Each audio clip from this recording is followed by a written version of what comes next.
The Hard Truth with Akosia Konedu, only on Viasat 1. Brought to you by EcoBank.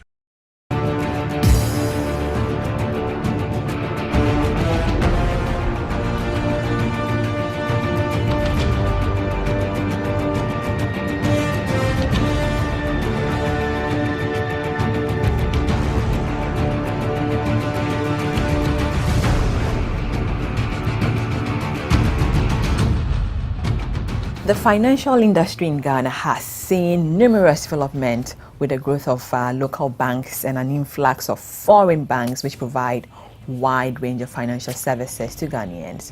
With the introduction of non-bank financial institutions, certain informal sectors of the Ghanaian economy have access to these necessary financial services for their growth. However, there has not been without challenges as stories of microfinance companies set up overnight and defrauding unsuspecting customers with ridiculous rates crop up. The Bank of Ghana has regulatory measures for these institutions, yet these cases of fraud continue to occur. Now, is the microfinance sector playing required role, and do microfinance companies present a credible options for financial service? How exactly can you as a client ensure that you are working with a genuine company? Mr. Joseph Donkor, the Executive Secretary of the Ghana Association of Microfinance Company, is our guest on the Hard Truth tonight to respond to these questions and provide more insight. My name is Nana Akosia Konedu Asante Samuels, and this is the Hard Truth, and we are proudly brought to you by Octoglow Ghana Limited and supported by EcoBank, the Pan-African Bank. You're watching The Hard Truth, and we are proudly brought to you by Octoglow Ghana Limited, supported by EcoBank, the Pan-African Bank. Today, we have Mr. Joseph Donkor, Executive Secretary, Ghana Association of Microfinance Company. Welcome to The Hard Truth, sir. Thank you. It's good to have you here. Yeah. Right. Let me ask you, microfinance institutions play pivotal role in provision of services to financially excluded population, particularly with the informal sector. How would you describe, Joseph, the development of microfinance? Which institutions can we categorize as microfinance institutions? Yeah, thank you, Akosia. Let me say good evening to your viewers. Microfinance institutions come in various forms, and depending on the kind of permissible activity that you've been granted to do by your license, you can fall under tiers 1 to 4. And so let me quickly run through the tiers. We have rural banks and savings and loans institutions under tier 1. Then we have microfinance companies, or what we refer to them as deposit-taking institutions, coming under tier 2. That's where our association members fall under. Yours fall under which one again? Tier 2. Okay. Tier 2. Which one? Which is Ghana Association of Microfinance Companies. Okay. And it's for Association for Microfinance Companies. Then we have the tier. What's the difference between that, the tier 1 and the tier 2? I mean, don't you do similar activities, or don't you have different or same products? I think the main difference has to do with your permissible activities and the kind of requirements the regulator, I mean the central bank requires from you. So that the main difference, permissible activities and the kind of requirements that is expected of you. And it's a form. Tier 1, what are the requirements for tier 1? What the capital requirement, for example, is different. It's higher than microfinance. The Susu lenders? Companies. For example, Susu lenders, the requirements, the Susu lenders come in 2 forms. One, there are one form that are companies, and there are other form that are enterprises. Okay. So the requirements there is also differ. The enterprises are the individual institutions. So if I decide, or if INAC Consult decides to go into microfinance, maybe perhaps starts with this, so what would you advise? Do we do enterprise or company? I mean, which one is faster? It depends on your capital that you are holding and the requirements that you can meet. Okay, so central bank says 300 million, I know, for commercializing of your bank, 300 million Ghana cedis and more. So how much capital would we need to start So, for it? example, for microfinance companies, if you want to start, at least you need 2 million paid up capital. And savings and loans has a higher capital requirement. And then if you go down the Susu companies and others, they don't have that kind of requirement microfinance companies are expected to meet. So for example, if you don't have 2 million, then it will be better for you to do, for example, money lending enterprise or Susu enterprise. It's about what, 500,000? Even lesser than that. Joseph, I'm asking you because the DKM issues seem to highlight a prevailing problem with microfinance companies luring unsuspecting customers with ridiculous rates and collecting money. How are these companies able to perpetuate these, even though the Bank of Ghana has operationalized regulations for them? Well, I guess this question will have to go for everybody because we have various stakeholders involved in the industry. As you rightly said, Bank of Ghana is the regulator. We have even the clients, the customers. They are also stakeholders. Yeah. We have the ministry, and that's what comes under. No, but you Ministry of realize Finance. these people target a certain group in society, perhaps the poor, not so much rich, people who don't really have a bank or a big bank. So they turn out to be a bit vulnerable to them. And that's why I'm just trying to let you know the various institutions that are in there to ensure that if anybody set up a microfinance company and is carrying on its activities, it's an institution and may decide to go about their duties not as it is required. And so somebody out there will have to regulate that industry. Somebody up there will have to monitor and know what the institutions are doing. And so the institutions From where you sit, I wouldn't buy this, Joseph. Okay. I mean, you're just saying so. Tier one is different from what we do or what you oversee, but I'm sure you are not. I mean, you have our meetings together. Yeah. From where you sit, is it okay? Bank of Ghana has regulations, yet people are lured into the DKM. An example is the DKM scandal. What would you say to it? I think that, as I said, the institutions are expected to operate ethically and meet the standards, consumer protection standards, and various regulatory standards. And so once they don't meet it, then the regulator will have to come in, the association will have to come in and let them know that, yes, you are expected to meet these standards and you are not meeting them. And again, even the client, the customers, somebody comes out there and offer you a certain interest. You should ask yourself some questions. And I sometimes, this even our mothers in the market, I can tell you they are very intelligent people.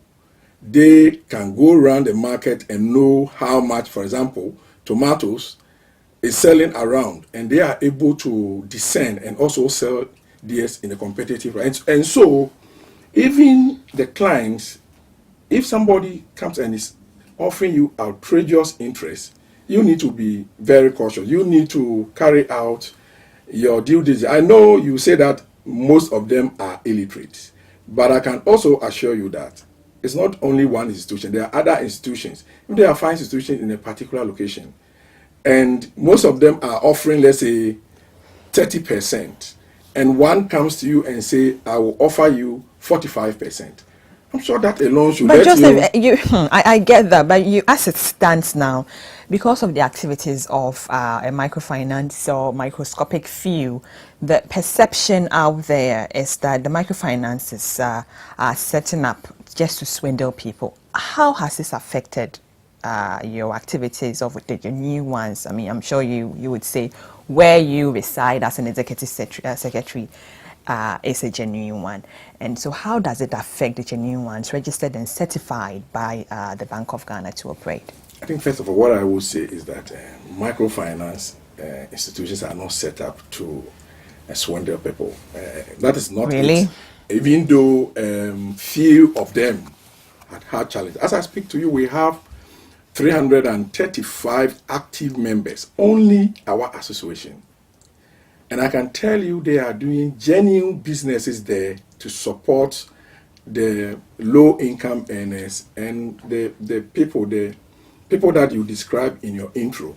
They are doing genuine business and they don't have intention to defraud them. But there are few of them who have these challenges, and that is not helping the industry. All right, we'll be right back. Do stay. The Hard Truth with Akosia Konedu, only on Viasat 1. Brought to you by EcoBank.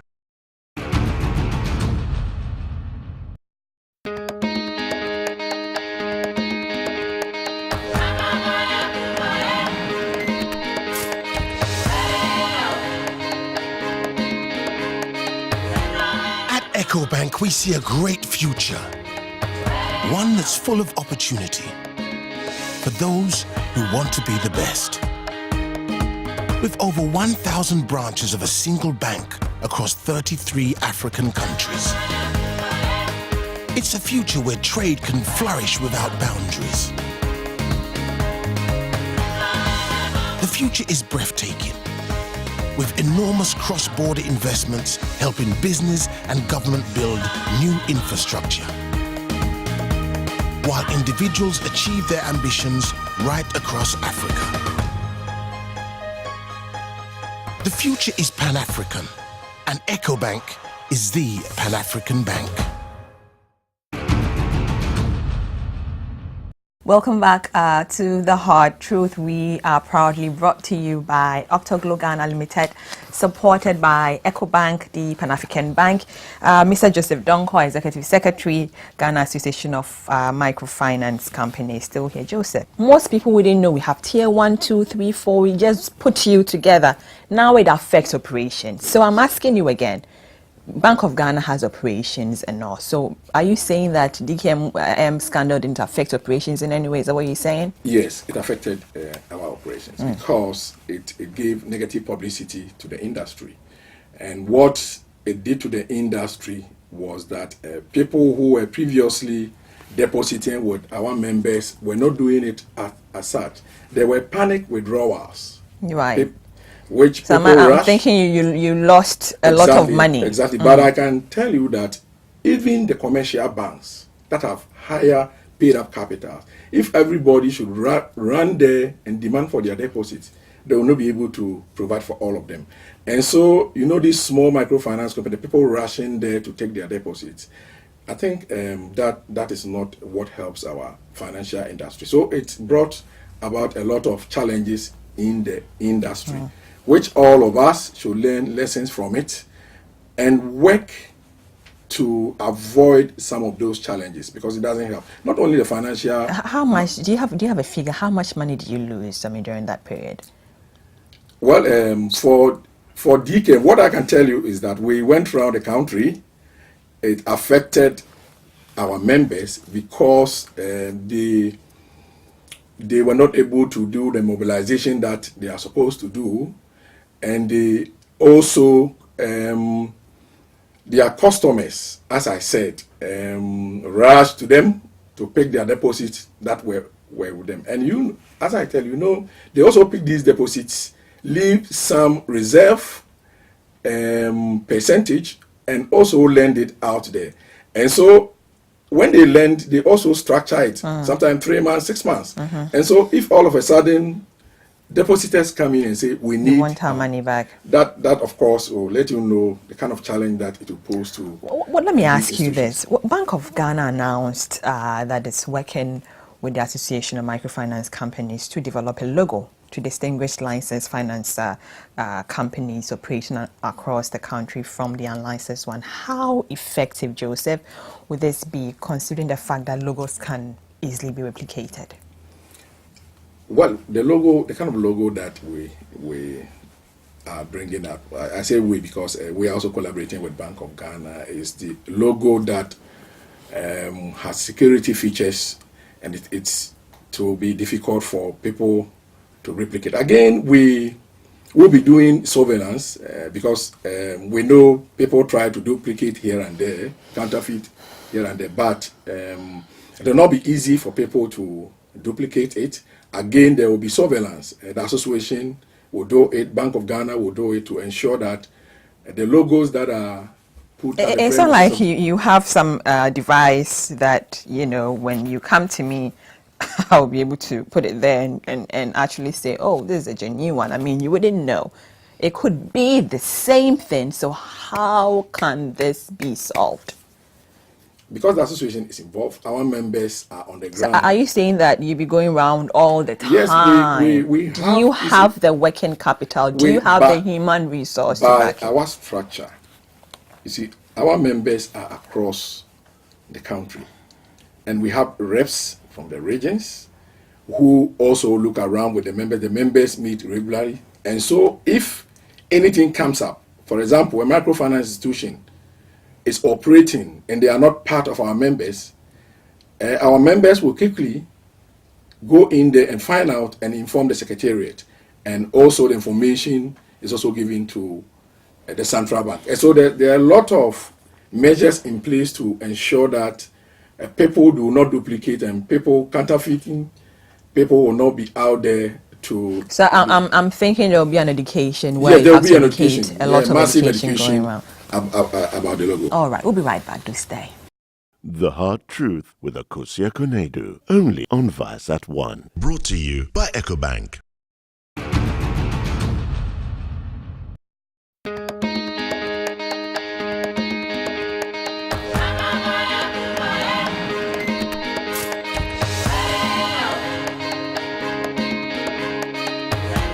At EcoBank, we see a great future. One that's full of opportunity for those who want to be the best. With over 1,000 branches of a single bank across 33 African countries. It's a future where trade can flourish without boundaries. The future is breathtaking, with enormous cross-border investments helping business and government build new infrastructure, while individuals achieve their ambitions right across Africa. The future is Pan-African, and EcoBank is the Pan-African bank.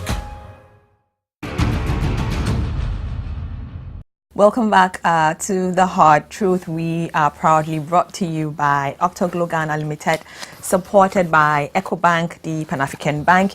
Mr. Joseph Donkor, Executive Secretary, Ghana Association of Microfinance Companies, still here. Joseph, the public is usually advised to research the backgrounds of these financial institutions before transacting business with them. However, it may seem some of these companies generally prey on the uneducated and may not fully understand the terms and conditions of what they go into. What's your response to it?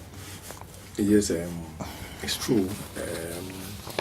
I think what we need to do as a nation is to do a lot of education to our people and also give them the pointers. As I said, if you want to engage with any microfinance institution or do business with any microfinance institution, first of all, it's important to know that these institutions are expected to be licensed, and so you check their license. Again, there are associations that these institutions are expected to join, and so you check their certificates or their membership certificates. How? I mean, I'm an illiterate. You come to me and then you tell me, oh, there's a new bank and then we give you C interest, so we give you whatever percentage or amount you want, or you put in this money after 3 or 4 months, you get double or triple or even 10 times that. And then, I mean, in my ears, it sounds so juicy. I said, okay, I mean, I want to go into that. So certificates and all. How do you check? You are talking about going around to check logos and people who want to replicate. So how can you again regulate this? Yes, you see, I think that if you want to invest your money that you have worked, you have toiled and get it, somebody says, bring it, I will give you this. Don't we all pray for more? Jesus, give me 10,000 Ghana No, cedis. no. A bank comes or someone comes and says, put in 5. You get 15,000. Hallelujah, God has answered. So a situation like this, how would you respond to it? Even Jesus, he said, before you will be saved, you got to believe. Always people have to. Don't we have good salespeople and people who pitch well and tell you all the nice things you want to hear, and then you buy into it? No, you have to be careful before you do your investment. Seriously, Because so how, apart from having logos and having license, being a member, exactly. Apart from that, what can the general public, especially with the unbanked, what can they look for before transacting into such businesses? first of all, because you have to walk also into the premises of the institution. Sometimes they send mobile bankers. If you want to do business, as I said, you have to do some due diligence yourself. You just don't listen to the words that they are saying. You also have to take some responsibility. You walk to the premises, you ask questions here and there.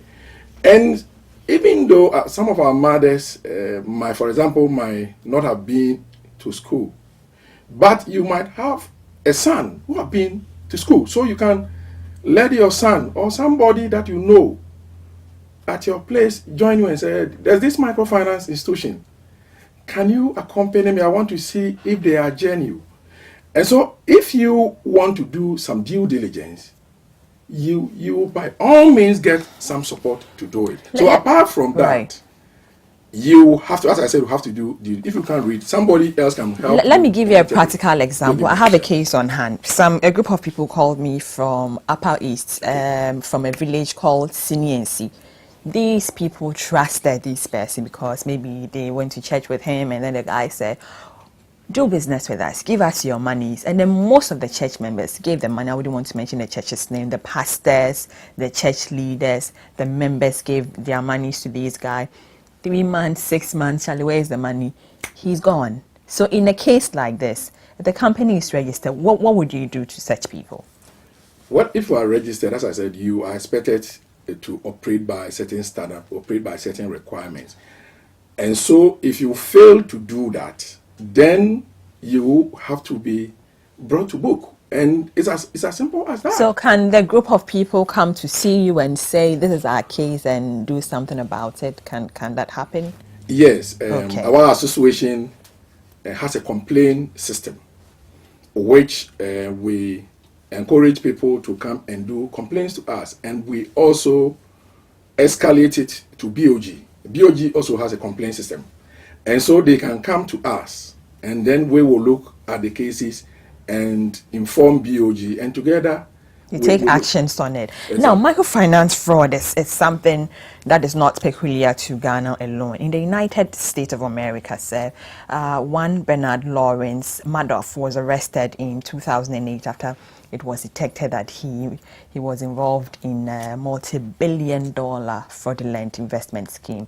And it's alleged that when Madoff's fraud was unearthed and interrogated, his response was, don't blame me, blame your watchdog, who are the regulators. Now, do you think that when it comes to regulatory framework, work has been tightened enough, after the DKMY scandal to prevent a repeat of it?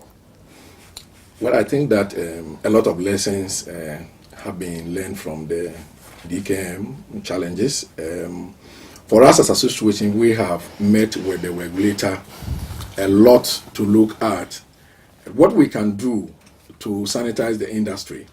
And so I know a lot of initiatives are currently being put together to ensure that as much as possible, we minimize some of these things that because always there will be people out there who will not do the right thing. But as much as possible, to minimize some of these things, and it's a lot.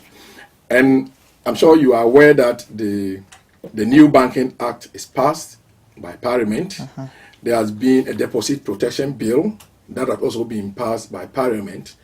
And I also know that our operating rules are being revised by Bank of Ghana. There has been a lot of consultations between the Association and Bank of Ghana, and very soon there will be new operating rules. We have talked about logo. A lot of financial education is going from various fronts. Talking about BOD, talking from Minister of Finance is also doing it, and with the support of the media. What would the bill do? We know the bill was passed in 2006 to protect depositors from unseen circumstances that may result in loss of funds. Now, once the bill receives presidential, assent for it to become law and operational, what meaning, Joseph? What meaning would it have for the activities and operations microfinance, institutions operate in Ghana? Regulation is based on law. And so if after some time you look at your laws and you look at its relevance to the times, these laws are revised to deal with the issues that are current and that are coming up, which probably the old law is not able to address it well. And so the law, basically it categorizes commercial banks and other specialized deposit institutions. And based on that, Bank of Ghana will look at it and also come out with these operating rules that I'm talking about. And they are all to ensure that some of these challenges that we have had previously do not recognize as or to minimize. So the law is very important. This deposit protection is also important. People lost their deposits. The deposit protection is a form of insurance. The bill will set up a commission, and it will require. So when anything happens, exactly, I still get my money back. Exactly. Or the money, or percentage of the money. Percentage of the money. You guys. Why not? It's an insurance. Okay. It's an insurance, but you see, I think all of us will have to put our efforts together to ensure that people do not go out there to defraud others. And that is the basic that all of us will have to do. The media. You see, media, you are a key stakeholder, and I'm very glad that we are having this conversation. But we think that even the media should be well sensitized about microfinance operations. Yeah. Because sometimes the reportage from the media also aggravates even the issues and the challenges. And so we have had some discussions with stakeholders, and even I think that in the coming months we are looking at how we can organize some sensitization and even capacity building even for our media brothers and sisters, so that they also know the issues at the microfinance industry and even support us to do the education.